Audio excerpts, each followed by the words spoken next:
यहाँ भेला हुनुभएका तथा अन्य उपस्थित सबै युवा साथीहरू, आज साउनको 7 गते,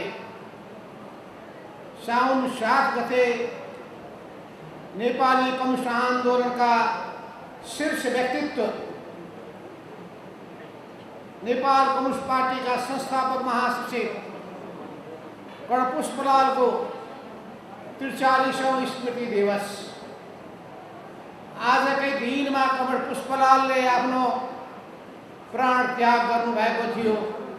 दिल्लीमा, भारतको दिल्लीमा प्रवासमा भएको बेलामा पञ्चायती तानाशाही शासनका विरुद्धमा सङ्घर्ष गर्दै उहाँले लामो समय भारतको प्रवासमा बिताउनु भएको थियो, निर्वासनको समय बिताउनु भएको थियो।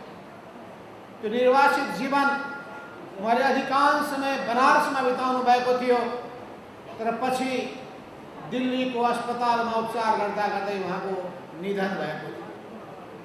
उहाँको त्यो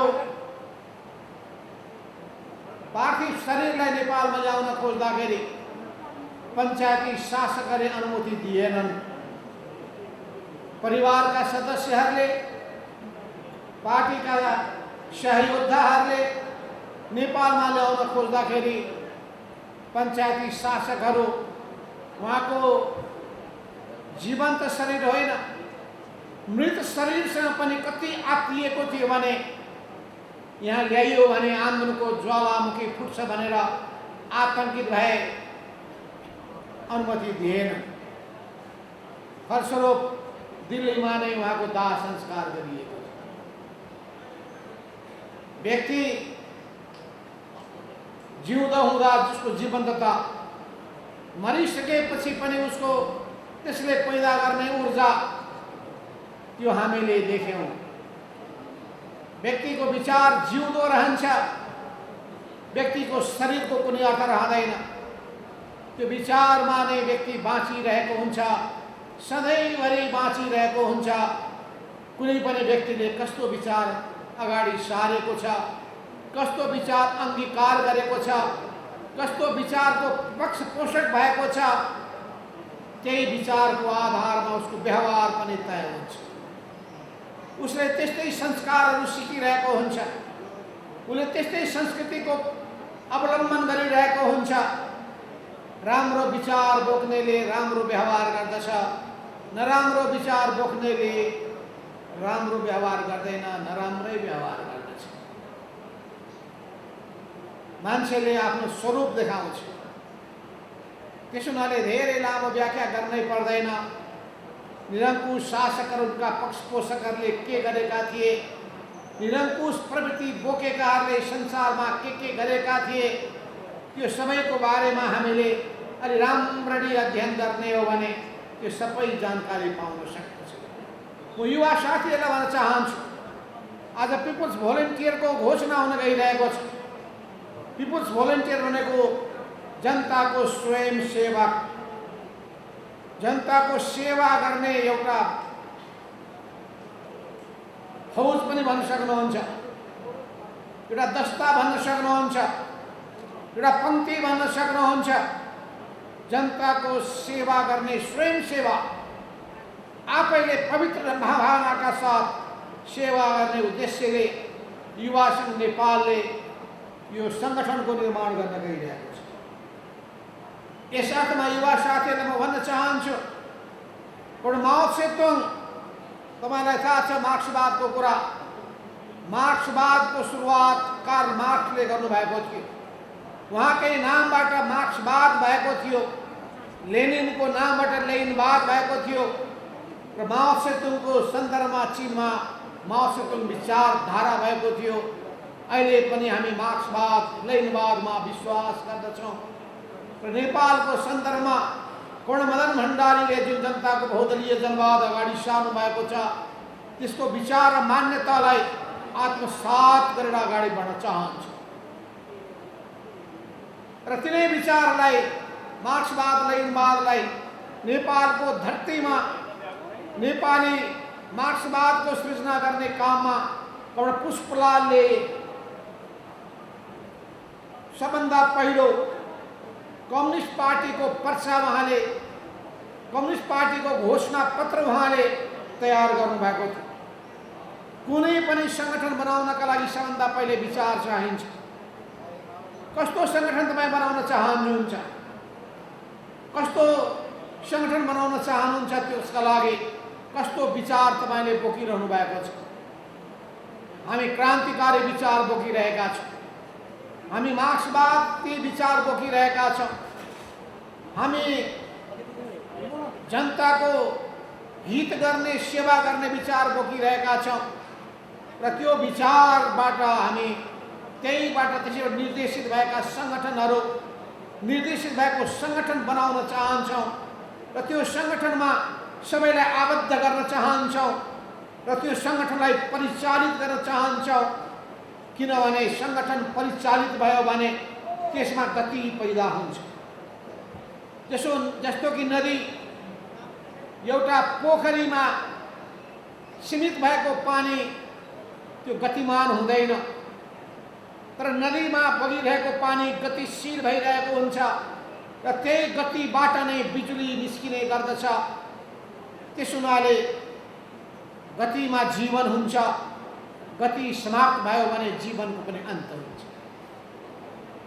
हामी युवाहरू त्यो गतिको अर्को नाम हो, युवाहरू सृजनाको अर्को नाम हो, युवाहरू भविष्यका त्यस्ता उत्तराधिकारी हुन् जसले सुन्दर भविष्यको परिकल्पना गरिरहेको हुन्छ, सुन्दर समाज निर्माण गर्ने चाहना बोकिरहेको हुन्छ। त्यस्तो भावना भएका युवाहरूलाई हामी समेट्न चाहन्छौँ, नयाँ विचारबाट प्रशिक्षित गर्न चाहन्छौँ, त्यसबाट उत्प्रेरित गर्न चाहन्छौँ। विचारले नै मानिसहरूलाई उत्साहले, क्रान्तिकारी भावनाले ओतप्रोत गर्दछ। विचार शून्य मान्छेले केही पनि गर्न सक्दैन। त्यस हुनाले हामीले आबद्ध गर्ने, सङ्गठित गर्ने युवाहरू मार्क्सवादी विचारबाट प्रशिक्षित हुनुपर्दछ। र आज बिहान मैले चम्पादेवीमा, कीर्तिपुरको चम्पादेवीमा पुष्पलाल स्मृति पार्क छ, पुष्पलाल स्मृति प्रतिष्ठानको केन्द्रीय कार्यालय छ र पुष्पलाल स्मृति प्रतिष्ठानको म आफै पनि अध्यक्ष छु। हामी प्रत्येक वर्ष साउनको 7 गतेका दिनमा त्यस ठाउँमा पुष्पलालको शालिगमा माल्यार्पण गर्छौँ, त्यहाँ कार्यक्रम गर्ने गर्दछौँ। यसपटकको कोरोना महामारीको कारणले गर्दाखेरि ठुलो कार्यक्रम गर्न सकेनौँ। हामीले कार्य समितिकालाई मात्रै बोलाएका थियौँ, तर पनि राम्रै सङ्ख्यामा साथीहरू उपस्थित हुनुभयो र त्यहाँ एउटा किताबको पनि विमोचन गरियो। पुष्पलालको जीवनी, त्यो जीवनीको लेखक बेदुराम भुषाल, माधव पन्थी र ढाकाराम सापकोटा, 3 जना पिएचडी गर्नुभएका, मार्क्सवादी दर्शनमा, साहित्यमा पिएचडी गर्नुभएका व्यक्तिहरूले त्यो किताब लेख्नु भएको छ, त्यसको विमोचन गरेका छौँ। तपाईँहरूले पनि त्यो किताब पुष्पलाल स्मृति प्रतिष्ठानबाट किनेर अध्ययन गर्नुहोस्, उहाँको विचारबाट प्रशिक्षित बन्नुहोस्, उहाँको भावनाबाट सिक्नुहोस्। उहाँले नेपाली समाजको परिवर्तनको निम्ति जुन योगदान पुर्याउनु भएको छ, पार्टी निर्माणको निम्ति, आन्दोलन सञ्चालनका निम्ति, जनतामा चेतना भर्नका निम्ति उहाँले जुन भूमिका निर्वाह गर्नुभएको छ, त्यसबाट प्रेरित हुँदै तपाईँहरू अगाडि बढ्नुहोस्। पुष्पलालको असल उत्तराधिकारीको रूपमा आफूलाई देखाउन समर्थ बन्नुहोस्, सक्षम बन्नुहोस्, मेरो शुभकामना छ। आजको दिनमा पुष्पलालप्रति हार्दिक श्रद्धाञ्जली व्यक्त गर्न चाहन्छु। उहाँको योगदानको प्रति हामी सम्मान गर्न चाहन्छौँ र उहाँबाट प्रेरणा लिँदै नयाँ पुस्ता अगाडि बढोस् भन्ने आह्वान पनि गर्न चाहन्छु। 2022 सालमा मैले सबभन्दा पहिले पुष्पलालको विचारको, प्रगतिशील विचारको म नजिक पुगेका थिएँ। म कक्षा 9 मा पढ्दाखेरि सबभन्दा पहिले मैले प्रगतिशील पुस्तक पढ्न सुरु गरेँ। यशपालको किताबबाट मैले सुरु गरेँ। प्रगतिशील उनी लेखक हुन्। राहुल शाङ्कृत्यानको किताब पढेँ मैले। त्यो किताबको नाम के थियो थाहा छ? भागो नहीं न भागो, दुनियाँको बदलो। समस्याबाट खुट्टा नकमाऊ, मैदान छोडेर नभाग, दृढ़ता का साथ खड़ा हो, दुनिया को चुनौती को सामना गर, तिमी संसार परिवर्तन गर्न सक्छौ, बदलिन सक्छौ। त्यो भावनाले ओतप्रोत भएको त्यो किताब छ। त्यसो हुनाले म तपाईँ युवा साथीहरूलाई अध्ययन गर्नका लागि विशेष रूपमा जोड दिन चाहन्छु। तपाईँ किताब पढ्ने बानी बसाल्नुहोस्। राम्रा राम्रा पुस्तकहरू पढ्नुहोस्। ज्ञानवर्धक पुस्तकहरू पढ्नुहोस्। जनताको सेवा गर्ने, समाजलाई परिवर्तन गर्ने क्रान्तिकारी लेखकहरूको पुस्तक पढ्नुहोस्। मार्क्सवादी साहित्यको अध्ययन गर्नुहोस्। असल असल लेखकहरूको किताब पढ्नुहोस्। तपाईलाई त्यसले बाटो देखाउँछ, असल मानिस बनाउँछ। त्यसो हुनाले युवा साथीहरूलाई भन्न चाहन्छु कि तपाईहरू आफूलाई के ठान्नुहुन्छ? तपाईहरू सबभन्दा पहिले मानिस हो यो ख्याल गर्नुहोस्। मानिसमा मानिसको भावना हुनुपर्छ। मानिसमा दानवको भावना भयो भने त्यो मानिस हुने लायक हुँदैन। मानिसमा पशुको भावना भयो भने त्यो मानव हुन लायक हुँदैन। त्यसो हुनाले युवा सङ्घले निर्माण गर्ने पिपुल्स भोलिन्टियर मानिसको स्वभाव बोकेको, असल मानिसको स्वभाव बोकेको त्यो स्वयंसेवक बन्नुपर्छ। त्यसो हुनाले अरूले जे गरे त्यही दोहोऱ्याउने होइन। हुन त नेपालीमा उखान छ, जस्तालाई त्यस्तै ढिँडोलाई निस्तै पनि भनिन्छ। कहिलेकाहीँ त्यो पनि जरुरी हुन्छ। तर कहिलेकाहीँ के हुन्छ भन्दाखेरि अरूलाई नङ्ग्याइदियो भने पुगिहाल्छ। उसको चरित्रलाई नङ्ग्याइदिए भने पुग्छ, जित भइहाल्यो। दुनियाँका सामुमा उसको वास्तविक चरित्रलाई उदाङ्गो बनाइदिनु भने पुग्छ। उनीहरू असल होइनन् भने पारिदिनु भने पुग्छ। हामी असल हौँ भन्ने कुरा देखाउनु भने हुन्छ।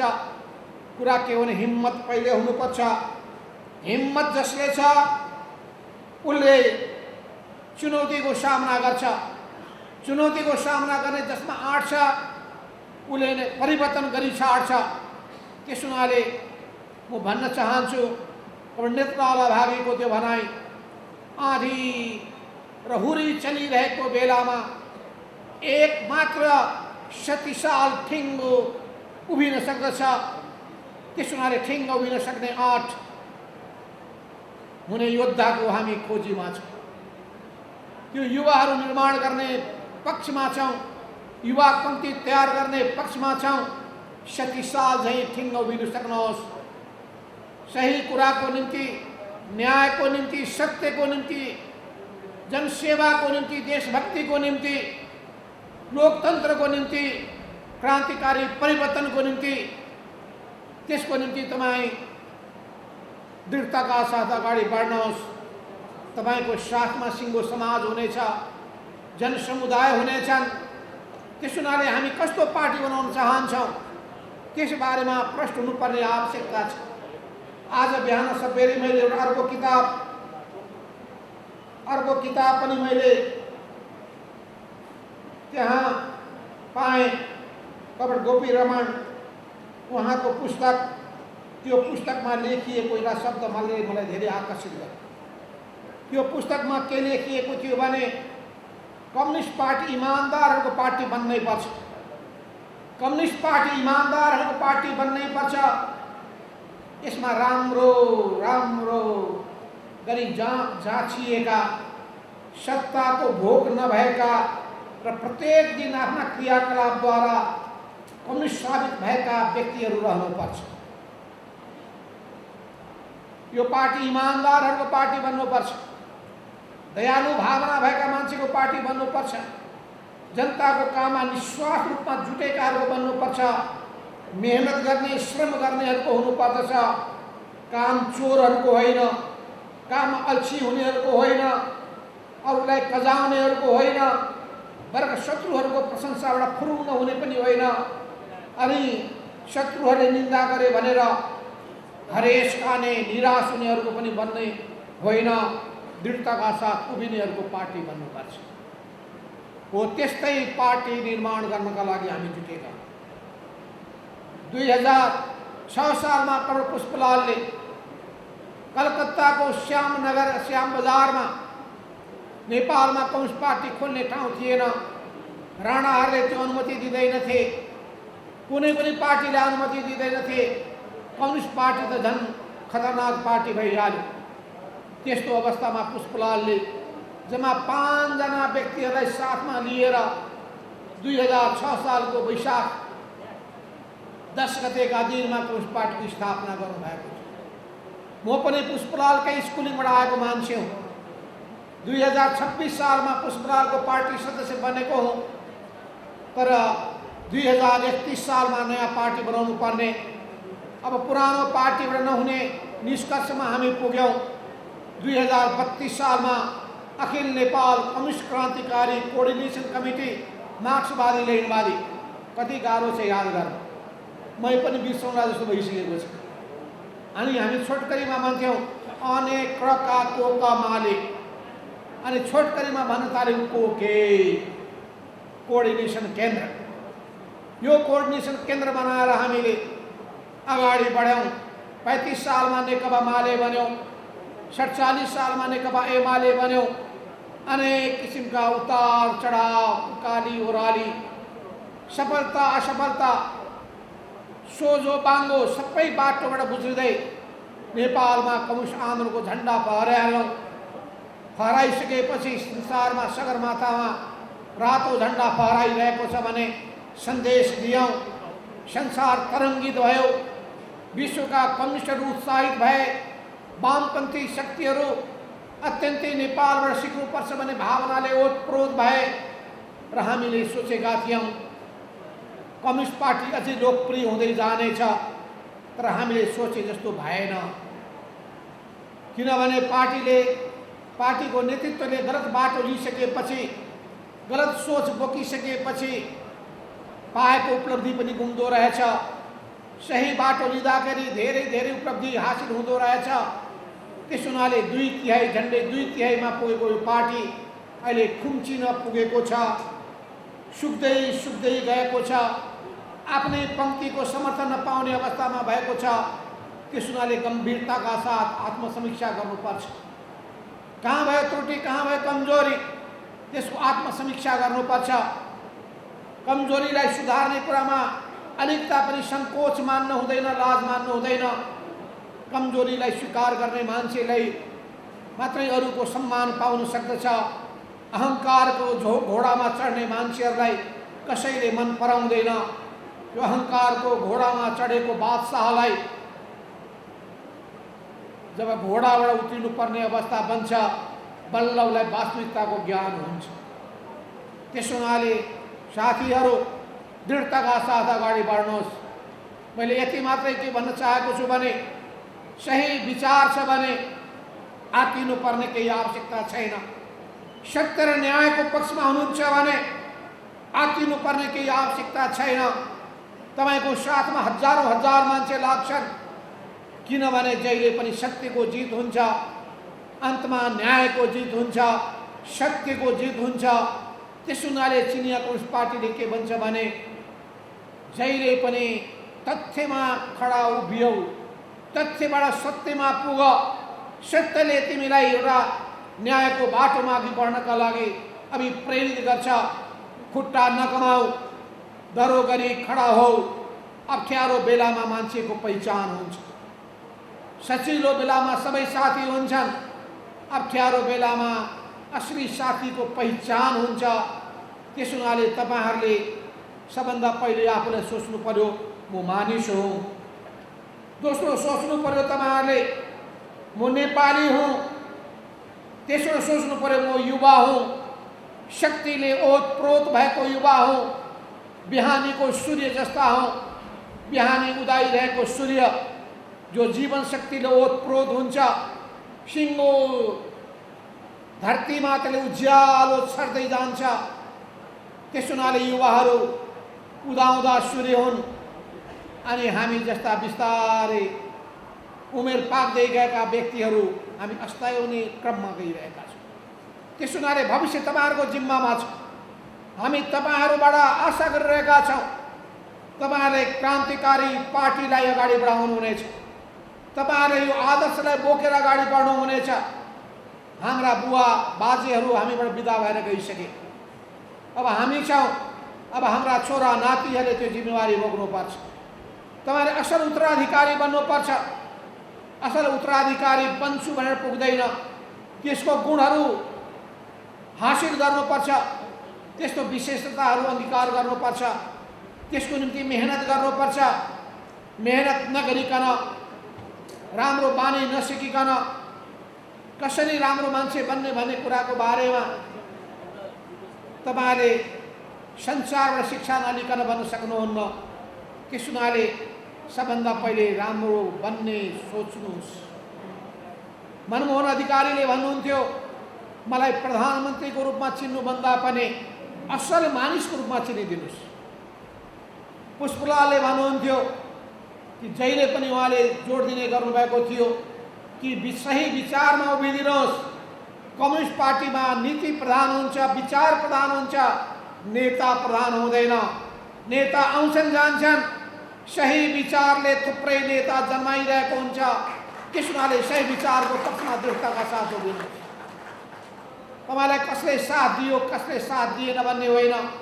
मानिसहरू आउने जाने क्रम चलिरहन्छ अनि यो हाम्रो यात्रा ट्रेनको यात्रा जस्तो हो। कोही चढिरहेका हुन्छन्, कोही ओर्लिरहेका हुन्छन्। ओर्लिने जति ओर्लिरहन्छन्, चढ्ने जति चढिरहन्छन्, समाज अगाडि बढिरहन्छ। केही भावनाका साथ अगाडि बढ्नुभयो भने तपाईँमा कहिले निराशा आउने छैन। तपाईँ निराश हुनुपर्ने केही आवश्यकता छैन। तपाईँले समाज बदलिने हो। अहिले हाम्रो नेपाली समाज अहिले पनि धेरै रूपान्तरणको प्रतीक्षामा छ। अहिले पनि थुप्रै विकृति विसङ्गतिहरू नेपाली समाजमा रहेका छन्। जनताहरू दुःख भोगिरहेका छन्। अहिले पनि अन्याय अत्याचार थिचोमिचो कायम छ। अहिले पनि रोगले, अहिले पनि भोकले, अहिले पनि बेरोजगारीले धेरै मान्छेहरू पीडित छन्। त्यस हुनाले हाम्रो नेपाली युवाहरूले जबसम्म रोजगारीको राम्रो बन्दोबस्त हुँदैन तबसम्म उनको शिर ठाडो हुन सक्दैन। यो सरकारको जिम्मेवारीभित्र पर्दछ कि हाम्रो देशको विशेषतालाई ध्यानमा राखिकन कसरी नेपाली समस्यालाई नेपाली जनताले सामना गरेका समस्याको समाधान गर्ने। यसको निम्ति धेरै धेरै संसारमा मित्रहरू छन्। मित्रको पनि सहयोग लिने, नेपाली अर्थतन्त्रलाई अगाडि बढाएर लैजाने, सही विचारहरू अवलम्बन गरेर अगाडि बढ्ने काम गर्नुपर्दछ। भ्रष्टाचारबाट मुक्त हुनुपर्दछ। सुशासनको प्रत्याभूति गर्नुपर्दछ र त्यो सही विचारको आधारमा, सही दृष्टिकोणको आधारमा अगाडि बढ्ने हो भने नेपाली जनतालाई सुखी बनाउन सकिन्छ, समृद्ध बनाउन सकिन्छ। त्यस हुनाले नेतृत्वको भूमिका महत्त्वपूर्ण हुन्छ। नेतृत्वले राम्रो गर्न खोज्यो भने राम्रो गर्न सकिन्छ। नेतृत्वले भत्काउन खोज्यो भने उसले बर्बाद पनि पार्दिन्छ। हिटलरले संसारका 2 करोडभन्दा बढी मानिसको हत्या गरायो। दोस्रो विश्वयुद्धमा तपाईँलाई थाहा छ, त्यो हिटलर भन्ने एउटा तानाशाहले, एउटा फासिस्टले सिङ्गो युरोपलाई मात्र संसारलाई दोस्रो विश्वयुद्धमा होम्ने काम गरेको थियो।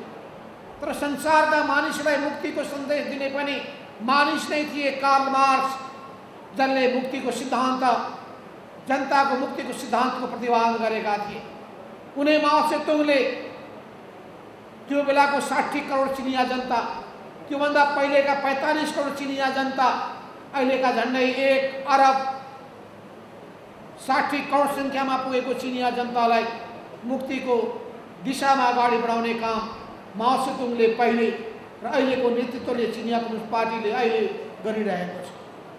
त्यस हुनाले संसारमा कम्युनिस्ट र समाजवादको उपादेयता सकिएको छैन। समाजवादको भविष्य समाप्त हुन सक्दैन। नेपालमा कम्युनिस्ट पार्टीको भविष्य सुन्दर छ। कम्युनिस्ट पार्टी जनतामा लोकप्रिय छ। केही अवश्य पनि कालो बादल मडारिएको होला। अहिले केही समय समस्या परेको होला, फेरि जनतालाई त्यो कालो बादल मुक्त गर्ने हो भने फेरि जनताको बीचमा हामीले आत्मालोचना गरेर त्रुटि कमजोरी सुधार्ने सङ्कल्प गऱ्यौँ भने हाम्रो शरीरमा लागेको त्यो मैलो धुलो जति छ टकटक्याएर फेरि हामी अगाडि बढ्ने आँट गऱ्यौँ भने जनताले फेरि पनि पत्याउने कम्युनिस्ट पार्टीलाई नै हो। किनभने कम्युनिस्ट पार्टी बाहेक अरू कसैले जनताको पवित्र मनले सेवा गर्ने काम गर्न सक्दैनन्। त्यस हुनाले कम्युनिस्ट भएकोमा हामीले गौरवबोध गर्नुपर्छ। यो कम्युनिस्ट विचारबाट अगाडि बढ्ने सङ्गठन हुनेछ पिपुल्स भोलिन्टियर। यो कम्युनिस्ट विचार र दर्शनबाट अभिप्रेरित हुने सङ्गठन हुनेछ पिपुल्स भोलिन्टियर। राम्रा मानिसको गुणहरू तपाईँले सिक्नुपर्छ, नराम्रो बानी नसिक्नु होला। यो नराम्रो बानी व्यवहार नसिक्नु होला। यो कुरामा म विशेष रूपमा जोड दिन चाहन्छु। राम्रो बानी व्यवहार भयो भने मान्छेले गौरवबोध गर्नेछन् पिपुल्स भोलिन्टियर प्रति। अनि प्रत्येक परिवारले आमा बुवाले भन्नेछन् मेरा छोरा छोरी पनि पिपुल्स भोलिन्टियरको सदस्य भइदिए कति राम्रो। त्यस हुनाले राम्रो कुरा सिक्नुहोस्, नराम्रो कुरा कहिले नसिक्नुहोस्। राम्रो मान्छेको बाटोसम्म पहिले आउनुहोस्, नराम्रो मान्छेको पछि नलाग्नुहोस्, नराम्रो सङ्गतमा नपर्नुहोस्, राम्रो सङ्गतमा अगाडि बढ्नुहोस्। तब मात्रै तपाईँले आफ्नो पनि कल्याण गर्नुहुनेछ, परिवारको पनि कल्याण गर्नुहुनेछ, समाजको पनि कल्याण गर्नुहुनेछ, मानव जातिको पनि कल्याण गर्नुहुनेछ। त्यो राम्रो भावनाबाट तपाईँहरू अगाडि बढ्नुहोस्। पुष्पलालको स्मृति दिवसको उपलक्ष्यमा आज तपाईँहरूको सङ्गठनको घोषणा हुन गइरहेको सन्दर्भमा मैले तपाईँलाई दिने सन्देश के हो भने ईमानदारिताका साथ, समर्पणको भावनाका साथ, निष्ठाका साथ अनि सङ्कल्पका साथ देश र जनताको निम्ति आफूलाई समर्पित गर्नुहोस्। लोकतान्त्रिक चरित्र अङ्गीकार गर्नुहोस्। नेपालको गणतन्त्रलाई जोगाउने काममा जुट्नुहोस्। लोकतन्त्रको रक्षा गर्ने काममा जुट्नुहोस्। देशको सार्वभौमसत्ताको अस्मिताको रक्षा गर्नुहोस्। देशको स्वाभिमानको र गौरवको पक्षमा दृढताका साथ उभिनुहोस् र जनताको निम्ति आफूलाई सम्पूर्ण रूपमा समर्पित गर्नुहोस्। जनता नै इतिहासको निर्माता हुन्। जनतालाई साथ लियो भने पार्टी लोकप्रिय हुन्छ। जनताबाट कटियो भने त्यो पार्टीको कुनै अर्थ रहँदैन। त्यस हुनाले जनताको प्यारो बन्नका लागि जनताको दुःखमा साथ दिनुहोस्, जनताको पीडामा साथ दिनुहोस्, जनताको सुखमा रमाउनुहोस्। जनतासँगको सम्बन्धलाई पानी र माछा जस्तो बनाउनुहोस्। माछा पानीमा मात्रै बाँच्न सक्दछ। त्यो पानीमा रह्यो भने अनि माछाको अस्तित्व रहन्छ। पानी सुक्यो भने माछाको पनि आयु सिद्धिन्छ। जनता साथमा रहेनन् भने पार्टीको पनि अस्तित्व सकिन्छ। त्यस हुनाले जनताको साथ दिनका लागि तपाईँहरू इमानदारिताका साथ, कर्तव्यनिष्ठाका साथ, समर्पण भावका साथ अगाडि बढ्नुहोस्। और पुष्पलालले देखाउनु भएको बाटोमा निरन्तर रूपमा अघि बढ्ने सङ्कल्प गर्दै एउटा असल युवा, असल पिपुल्स भोलिन्टियरको रूपमा आफूलाई आफूलाई सफल बनाउन सक्नुहोस्। यही कुरा राख्दै यत्रो ठुलो भेला जुन आयोजना गरेको छ युवा सङ्घ नेपालले, त्यसको निम्ति उहाँलाई त धन्यवाद दिनेछ। तर यसका निम्ति यहाँको यत्रो राम्रो व्यवस्थापन यही हाम्रो युवा सङ्घका नेता दीपक थापा कमरेडले र यहाँका जिल्ला पार्टीका अध्यक्ष रतन केसीले र भक्तपुर पार्टीका नेता कमरेडहरूले जुन निकै राम्रो व्यवस्थापन गर्नुभएको छ, यो सबै व्यवस्थापन गर्नुभएकोमा उहाँलाई म विशेष धन्यवाद दिँदै युवा सङ्घका महासचिवले जसरी यो सञ्चालन गर्नुभयो र हामी तपाईँलाई एउटै मञ्चमा उभ्याउनु भयो, उहाँलाई समेत दीपक जीएमलाई धन्यवाद दिँदै नरेश राई कमरेडलाई पनि विशेष धन्यवाद दिँदै अरू सबैको नाम त मैले भनिनँ, सबैलाई यथोचित धन्यवाद दिँदै म आफ्नो भनाइ यहीँ टुङ्ग्याउँछु। धन्यवाद। ल सलाम।